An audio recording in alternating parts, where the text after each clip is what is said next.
Hi friends, ಎಲ್ಲರಿಗೂ ನಮಸ್ಕಾರ. ಎಲ್ಲರೂ ಹೇಗಿದ್ದೀರಾ? ಚೆನ್ನಾಗಿದ್ದೀರಾ ಅಂದ್ಕೊಂಡಿದ್ದೀನಿ. ಮೊನ್ನೆ ಒಂದು ನಾನು ನಮಗೆ ಎಕ್ಸಾಮ್ ಇದೆ, ಟೆಸ್ಟ್ ಇದೆ ಅಂತ ಅಂದ್ಬಿಟ್ಟು ಈ ಕ್ಲಾತ್ ತರಿಸಿದ್ದೀನಿ. ಇದರಿಂದ ನಾವೇ ಓನಾಗಿ ಡ್ರೆಸ್ ಸ್ಟಿಚಿಂಗ್ ಮಾಡ್ತೀನಿ ಅಂದ್ಬಿಟ್ಟು ನಾನು ವಿಡಿಯೋ ಮಾಡಿದ್ದೆ ಅಲ್ವಾ.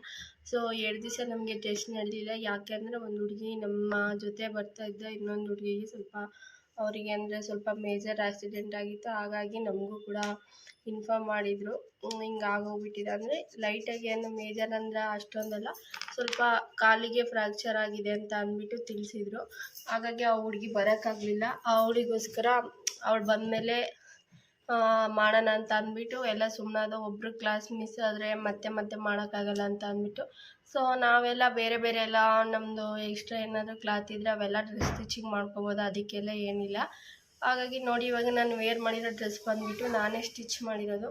ಸೊ ಸ್ಟಿಚ್ ಮಾಡಿರೋದು ನಾನು ಫೋಟೋಸ್ ಕ್ಲಿಕ್ ಮಾಡ್ಕೊಂಡಿರೋದಿದೆ, ಅದನ್ನು ನಾನು ಅಪ್ಲೋಡ್ ಮಾಡ್ತೀನಿ. ಹೇಗೆ ಸ್ಟಿಚ್ ಮಾಡಿದ್ದೀನಿ ಏನು ಮತ್ತು ಏನಾದರೂ ಚೇಂಜಸ್ ಮಾಡಬೇಕಿತ್ತಾ, ಆಲ್ಟ್ರೇಷನ್ ಸರಿಯಾಗಿಲ್ವಾ, ಅದನ್ನೆಲ್ಲ ಪ್ಲೀಸ್ ಅಬ್ಸರ್ವ್ ಮಾಡಿ ಕರೆಕ್ಟಾಗಿದೆಯಾ ಅಂತ ಅಂದ್ಬಿಟ್ಟು ಹೇಳಿ ಫ್ರೆಂಡ್ಸ್. ಯಾಕೆಂದರೆ ಬಿಗಿನರ್ಗೆ ನಿಮ್ಮಂಥ ಎಕ್ಸ್ಪರ್ಟ್ಗಳಿಂದ ಸಪೋರ್ಟ್ ಸಿಕ್ಕರೆ ನಮಗೂ ಒಂಥರ ಖುಷಿ ಆಗುತ್ತೆ. ಏನಾದರೂ ನಮ್ಮಲ್ಲಿ ತಪ್ಪಿದರೆ ಅದನ್ನು ಸರಿ ಮಾಡ್ಕೊಳ್ಳೋಕ್ಕೂ ಕೂಡ ನಮಗೆ ಒಂಥರ ಖುಷಿ ಆಗುತ್ತೆ, ಹೇಳ್ಕೊಡ್ತಾರಲ್ವಾ ಅಂತ ಅಂದ್ಬಿಟ್ಟು. ಸೊ ನನ್ನ ವಿಡಿಯೋ ನಿಮಗೆ ಇಷ್ಟ ಆಗಿದರೆ ನನ್ನ ಚಾನಲ್ನ ಲೈಕ್ ಮಾಡಿ, ಶೇರ್ ಮಾಡಿ. ಆ್ಯಂಡ್ ಫ್ರೆಂಡ್ಸ್, ಪ್ಲೀಸ್ ನಮ್ಮ ಚಾನಲ್ನ ಸಬ್ಸ್ಕ್ರೈಬ್ ಮಾಡ್ಕೊಳ್ಳಿ. ಯಾರೂ ಸಬ್ಸ್ಕ್ರೈಬೇ ಮಾಡ್ಕೋತಾ ಇಲ್ಲ, ತುಂಬ ಬೇಜಾರಾಗ್ತಿದೆ. ಪ್ಲೀಸ್ ನಮ್ಮ ಚಾನಲ್ನ ಸಬ್ಸ್ಕ್ರೈಬ್ ಮಾಡಿಕೊಂಡು ನಮಗೂ ಸಪೋರ್ಟ್ ಮಾಡಿ friends. Thanks for watching and ಧನ್ಯವಾದಗಳು.